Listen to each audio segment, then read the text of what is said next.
Welcome to my round 4 game of GP Essen. I'm playing against Augur with their blue-red Prowess deck. So I roll and my opponent's on the play, which isn't good because this is a pretty play-draw dependent matchup. So the main thing I'm worried about here is that I take so much damage from my own lands. Like if I get a draw like this where I have to fetch Resplendent Substratum, I can easily ping myself down 5 or 6 life before my opponent even starts doing stuff to me. But I think with this hand, I have to keep this. Yeah, it looks really bad, but I have to keep. I'd much prefer a land other than Mozikev because I want an untapped land on turn 1, but I can keep this. So I go turn 1, Mozikev tap, turn 2, Seek the Lost Child, Amber Hills, Crack, Earth's Companion, Academic, okay, sure. And yeah, I was really hoping to draw an untapped land because if I drew an untapped land, I could do turn 1, Earth's Companion, turn 2, Seek the Lost Child, Earth's Companion, tapping 2 things, and then now have 3 mana on turn 2 to spend. But that doesn't happen, so I want to start off with Earth's Companion anyways and hope to top deck another fetch land. I think with Seek the Lost Child, I definitely want the 3rd chapter to happen because that's 4 life. And 4 life is a lot in this matchup. Well, I don't have any other 1-drops, so yeah, I'm going to play Mozikev tapped. I really don't want to do this, but I think I have to. And if I do draw it on another fetch land, then I guess I sort of shake my head in disappointment. Not that I could have known or anything. So was my opponent flip. Some pretty good cards. Do they have a second land in hand? Well, they're going to swing first. And yeah, they swing. And they even get to scry. But at least one advantage of the Mozikev line is that I don't really lose that much life to my lands, since this guy isn't pinging me each time. Amber Hill is still going to shock me when it comes in, and Resplendent Substratum is going to be pinging me each turn. They top. That doesn't look that good for me, because that means they have a good card. And they grab the Scorch, so they have another land in hand. Tide has Gorders, another Night Academic. Yeah, not looking good for me. Overgrowth Guardian. Darn. If I turn 1 Earth's Companion, then Overgrowth Guardian would have been really good, because then I could have Overgrowth Guardian, and then even if Mozikev was tapped, I'd get Core Light Champion down on turn 2. Maybe I was just too focused on Seek the Lost Child plan, and overlook just ignoring it, and then going Earth's Companion into Core Light Champion. But I wouldn't have known that I would draw another untapped land or a Overgrowth Guardian. So I think going for a Mozikev line was still safer, because if I did go for a Earth's Companion line by doing Amber Hills turn 1, and I didn't draw a land or an Overgrowth Guardian, then I'm still stuck on 1 mana on turn 2 because of Mozikev coming in play tapped. So yeah, I think I still made the best choice with information I was given. Anyways, Lost Child, and then Amber Hills fetch. 3rd chapter trigger. 2nd chapter, I need to grab Resplendent Substratum here because I need double white for Core Light Champion. And now 2nd chapter, so look at flop 4. Completely whiff. That's disappointing. Yeah, that's extremely disappointing. So do I go Earth's Companion or Overgrowth Guardian? I think I go Earth's Companion because if they don't kill it, then next turn I get 4 mana to work with, and that gives me Gilo plus Overgrowth Guardian, or I get Gilo plus Core Light Champion. Unfortunately, I still don't have 4 guys for Raise Reinforcements. Yeah, Seek the Lost Child whiffing there was really unfortunate for me. But I guess I'm still in a decent position because I still have all these guys in hand. And Augur is going to fetch their 3rd land. So are they going to Scorch the Earth's Companion? Okay, yeah. I mean, that's good. Each Scorch they use on my guys is 1 less Scorch on my face. And if they spend all their time scorching my guys, then I'm alright with that because I can drop way more guys than they can remove. Although, yeah, they're attacking for a lot of damage. Do I chump here? What are the chances that they run out of steam? They're stacking their scries, so that's something I'm worried about because, yeah. So next turn, if I draw a land, I can go Core Light Champion over Overgrowth Guardian. If I don't draw a land, I Core Light Champion itself, and then it's not as effective.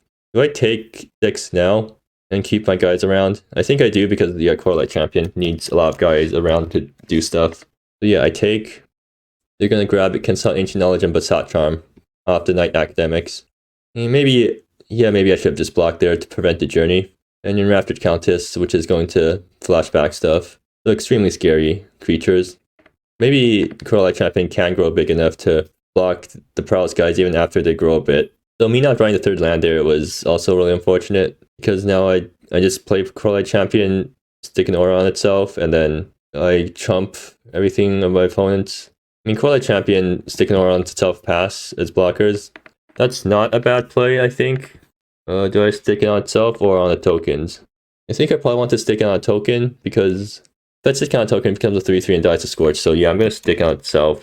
And now I just have to pass and hope nothing bad happens.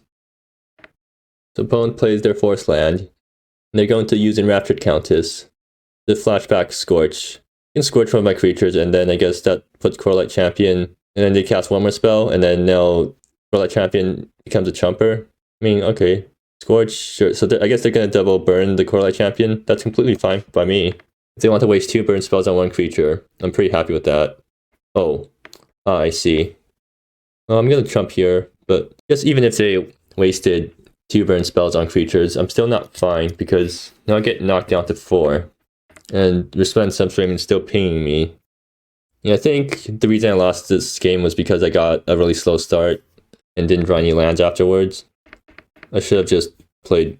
Well, maybe I'm not dead yet. Do they have another burn spell in hand? They probably do, but I can't do anything else. I think I need to play Overgrowth Guardian and Lure Sprout in order to get enough chumpers. So that's what I'm going to do. And that's going to cause me to lose life from Lure Sprout. Seek the Lost Child? Yeah, a bit late for that. Maybe if I find a Wayfarer Shrine, this would be good. Because I don't really think I have life to use a Shock Fetch with this. People of Lightning, Enraptured Countess. Are they out of spells? No, Enraptured Countess is a spell. And it's just going to flashback with Hot Charm and kill me with that, I think. So I died to that. Unfortunate. What does my opponent have in their sideboard? Fork Pillar, and that's annoying. Sunk Ambition's also really annoying against creature tokens. Although I spammed both of them anyway, so maybe they're not that effective. But they're also probably going to bring in Secret Mysteries to get around my trumpers. So looking at my board, I want Zakurs, I want Bessie's Broods, and I want Byron's Gabbets, which is a lot of cards to bring in. I'm going to cut Trial Recruitment because I want to draw my opponent cards. Silent Wanderer is filler. I still need to make one more cut. So do I cut Critic's Companion because it's too vulnerable? Or do I cut Perish Paragon? No, Perish Paragon's good because it protects my board against burn spells, and Daisy is also good because it does the same thing. Critic's Companion is responsible for making my deck explosive, so that's something that I worry about if I cut it. Corelight Champion is good because it can brick wall my opponent's creatures. Heal is good because it... Yeah, so how many... I've already cut Silent Wanderers and Trial Recruitments as 1-drops. Do I cut Critic's Companion too?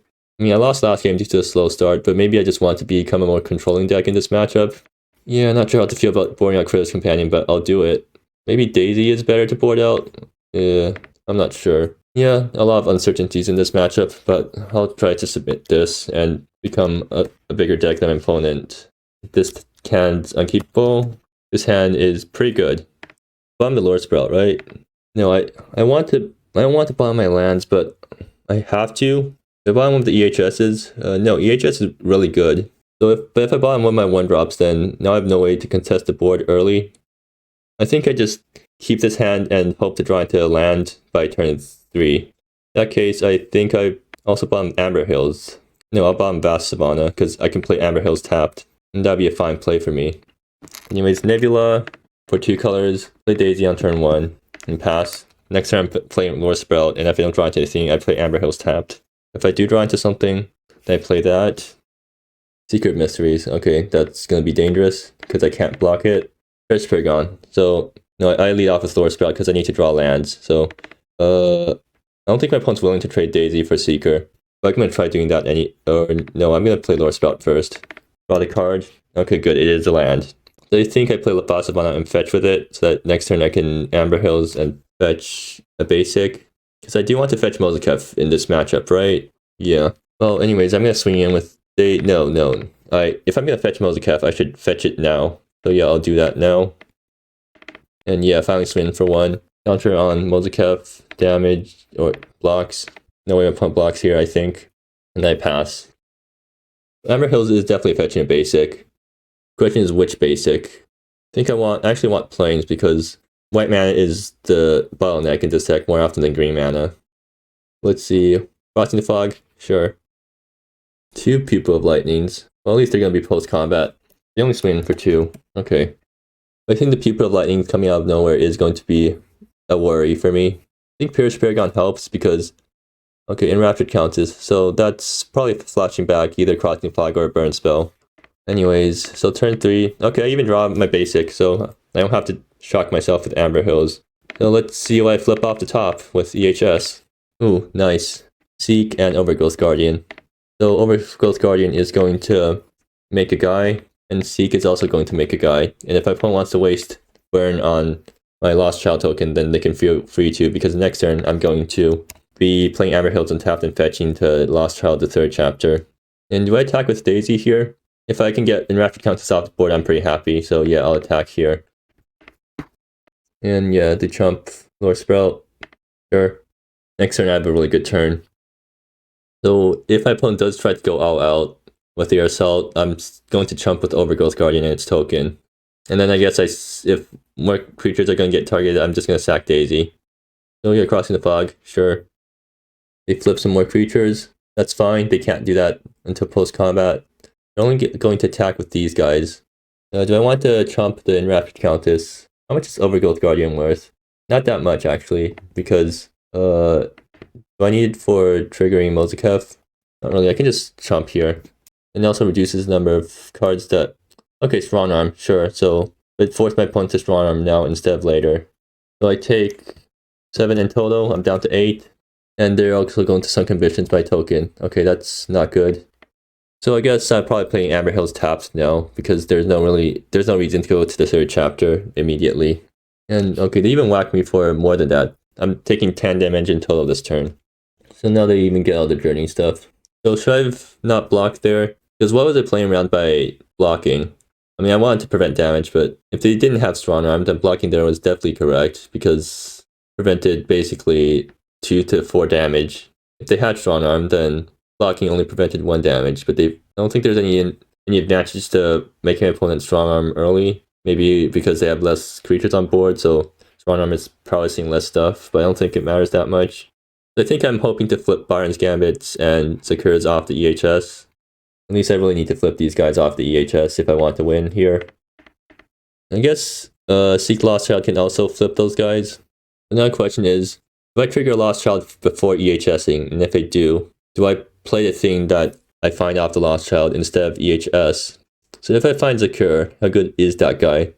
It forces a Scorch from the opponent. If my opponent does Scorch, then that guy's a 2/2, and then after that they follow up with another Scorch and I die. But Zakura does turn off Enraptured Countess pretty well.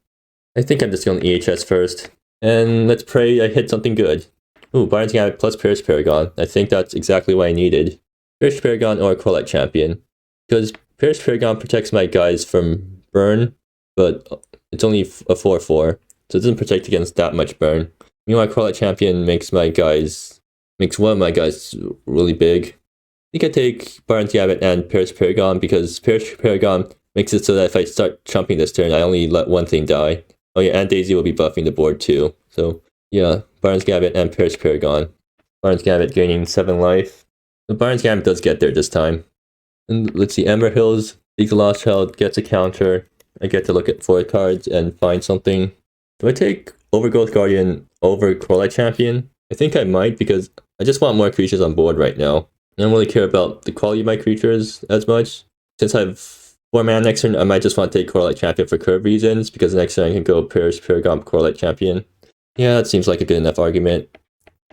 Then, yeah, Daisy buffs everyone, and Pierce Paragon is a 4/4 that gets buffed by Daisy. Let's see what my opponent does. Because now that I'm 12 life, I have a lot more room to play around with. If things go south, I can always sack Daisy to protect my board. Well, they need to waste 2 burn spells to kill Pierce Paragon, and then once Pierce Paragon's dead, then they can start accessing my board. But I think Daisy might just have to get sacked this turn if my opponent has 2 burn spells, because it's better that Daisy dies and the rest of my board lives than for Pierce Paragon to die, and then for me to start chumping with these guys that don't have Indestructible. And actually, yeah, Daisy plus Pierce Paragon is a great combo, because an Indestructible Pierce Paragon means that nothing on my board is going to die that turn. So yeah, they're going to Scorch the Daisy, and that's fine. Are they going to follow up with another Scorch? Because then I'm going to sack the Daisy and make them basically waste 2 Scorches to kill a Daisy. Oh, seems like my opponent didn't realize that Pierce Paragon redirected burn spells. Well, okay, so they're going to Rapid Countess back to Scorch, and yeah, that's fine. I'm just going to sack Daisy after this and pump all of these Enraptured Countesses. But it does mean that my board shrinks quite a bit, actually. Because now Pierce Paragon is only a 3/3. Next turn I play Pierce Paragon Corlight Champion, probably dropping the auras on Pierce Paragon, and basically my opponent can't get through with Okay, they're gonna attack with one of their rapid countesses. Sure, they've been destructible. I'm fine with blocking here. Actually, why did they attack with the other rapid countess? There was basically no reason to, right? Because I was going to block it anyways, and yeah, Seeker is going to get through it anyways too. I think I'm going to hold on to cracking Amber Hills because I might try to Seek the Lost Child. I'm trying to risk Blend and substrate him, so I guess I'll play Amber Hills tap this turn. I don't really need more mana right now. And yeah, Amber Hills going to fetch the plains. How worried am I about Pupil of Lightning? Quite worried, actually. Either way, Seek Lost Child goes away. I play Amber Hills tapped. I play Perish Paragon, number 2. And I play Aura Champion. So I was thinking about sticking the Aura onto Perish Paragon because then it basically means my board's immune to burn. But is that the best option? Actually, yeah, probably. It also means I'm attacking with a huge thing each turn that opponent needs to start chumping very soon. So anyways, this guy is a 9-9, and this guy is a 5-5. Do I swing in with... How many Pupils of Lightning do they even have? I think they only have 1, so I only need 2 chump blockers, which means I can swing in with Perish Paragon and Saproling, I think. Do I need Lore Sprout back to block? Not really. And if I swing in like this, then maybe I want to play extra safe. I mean, there's no point in Lore Sprout attacking, because they can just block. And that gets Mozikev up to 5 counters, which means that next turn if I swing out, I can sack Mozikev. Maybe I should have attacked with another thing so that even if one of my guys dies, then or gets bounced, I can Mozikev next turn and swing out. Actually, yeah, Sunk Ambitions on the Perish Paragon would be pretty devastating here. At least I have a backup Perish Paragon. It seems like opponent just lets it through and goes down to 1 life. And now that means they can't activate High Headquarters anymore. I'm just hoping that they can't burn me out this turn. What would they need in order to win? They would need to get Secret... So if they had 1 burn spell, then I take 5. If they have 2 burn spells, then I take 9 in total from Secret plus 2 burn spells. Okay, yeah, so if they had 2 burn spells, then they win. Oh, they have Strong Arm, which is functionally a burn spell in their deck. And they have in Rapid Countess's Tail too, so... Yeah, I think I might just lose this game because I'm just not paying enough attention to how much damage my opponent can do each turn. But at the same time, I didn't really have any good ways to prevent that damage from being dealt other than just playing out creatures like how I've been doing already. I think the fact that my opponent hasn't already dropped their hand of burn spells on me yet is probably a good sign because that means they probably don't have lethal in hand because they would have discovered it by now. Okay, opponent's time doing stuff. They're going to Enraptured Countess, target Strong Arm. They're also going to play out Pupil of Lightning. Okay, that's good. Pupil of Lightning isn't going to be a problem. Wait, no. It might be because I'm just going to block with my entire board. And okay, they concede. Good. That was a really close game. If they had a burn spell in hand, I think I was just dead. Do I still run this board back? Or do I board back in the Career's Companions? I mean, Pierce Paragon was really good that game, so I'm definitely keeping these guys. And Daisy's also really good that game. I'm keeping those guys. Do I cut Bessie's Broods? No, right? Like, that thing's great against creature decks. And yeah, I think I want Bessie's Brood here. Yeah, I think that means I just have to run this back. Oh well. But now I'm on the draw, so hopefully I get there. This hand is weird. I think I keep anyways because Bessie's Brood is just so good against their deck. But this will not play... This is going to play quite differently from how the deck usually plays. So looking at my colors here. Nebula is 2 colors. Wayfarer's Fine fetches Forest, and Amber Hills is going to be tapped. I need to preserve life. Rapid Countess, sure. EHS, okay, so after I Bessie's Brood on turn 3, I can EHS out on turn 4. Or maybe I just double Bessie's Brood. Anyways, I mean, Nebula is always going to be on 2 colors, right? Yeah. It's unfortunate that it had to be like this, but there's no point in not 2 coloring it, I think. If my opponent attacks with Rapid Countess, I think I will chump, just to prevent damage, because Bessie's Brood is going to win the game on its own, so I just want to survive until then, or at least not get too low before Bessie's Brood starts rolling out. I think Phosphon is going to fetch Mozikev, because even though this game is going to be a Bessie's Brood game, I still want Mozikev, because that thing can threaten lethal eventually. So do I chump with Saproling? Or do I block the Saproling to force my opponent to use a spell now? Like, what spell would they cast if they were just going to be let through? I think I block here, just to force something from my opponent. If it's a Strong Arm, then that's good, because an early Strong Arm is better than a later Strong Arm. Yeah, sure. So I take 4. That's an alright outcome, because Strong Arm only added 3 extra damage, as opposed to maybe just 5 extra damage in a late game when the opponent has 3 guys out. It's 3 damage? Sure. No, it should be it. Yeah. The opponent plays Speed of Lightning post-combat. That was a bit weird. Okay, that means they don't have a second red land in hand. That's a good sign for me. So do I have a 2-drop? No. I think playing Amber's Hill's tap is safer for me because it saves more life. And I can fetch a basic off this, fetch a basic off this, Vasavan fetches Molotov, and I think that's still good enough color fixing. Yeah. Oh yeah, right. It's trample damage. They play Amber Hill's tapped and pass the turn using Overgrowth Guardian to chump whatever. Hopefully they don't have another strong arm. And hopefully they're not going to hold up Sunken Ambitions or anything like that. They're just going to attack. So which one am I more worried about? It doesn't really matter which one I block here. I'm just going to block one of those guys. Another strong arm? Okay. Seems like my opponent got the all strong arm draw versus the all Bessie Spirit draw. And that's kind of annoying because now I'm taking a lot of damage. Oh, only 5. Okay, that's fine. If strong arm is only dealing 5 damage in total these 2 turns, then I'm pretty happy. And the Rapid Countess. The Rapid Countess will be able to flash back strong arm. But Bessie's Spirit actually has pretty good toughness, so I'll be able to block all of the damage from the strong arm, even through the trample. So right now I'm going to fetch the basic now. Okay, yeah, I don't want to draw the basic. So I think I've fetched the forest, draw. Oh, Zakur, that's pretty good too. But that's going to come into play after. Well, no, if Zakur comes into play, then what can my opponent do against that guy? They bolt it or something. What are the chances my opponent has a Sunken Ambition? And if they have Sunken Ambition, do they just win? If they have Sunken Ambition, then bounce my Brood, I go into 9. Next turn, they flashback Strong Arm.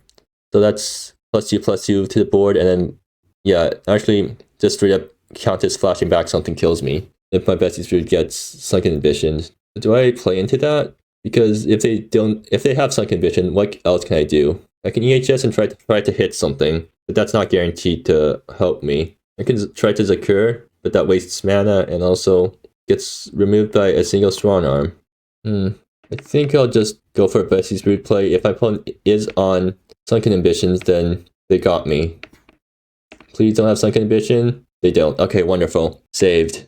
It seems like the reason they didn't use their blue mana this turn was just because they had nothing to use it on. So then next turn I get to Bessie's Brood again, and oh, and now they Sunken Ambitions me. That probably means they just drew it. Darn. Well, at least it's better than them Sunken Ambitioning. Oh, am I dead? Yeah, I'm just dead. Okay. Unfortunate. Maybe if I had a faster hand. Looks like my deck just wasn't constructed for chump block until you start Bessie's Brooding turn 3 plan. Maybe if I drew Zakur on turn 2 and played it, I'd be in a better position because, well, no, because I've only played 1 spell, so maybe the most I get is 2 life linking damage and some Zakur's toughness to block the trample. But yes, really close games too, though. If I went for EHS there, would I have won? I think there's just too much variability in what I could possibly flip to really make a definitive conclusion, so I'll just leave it for the audience to figure out.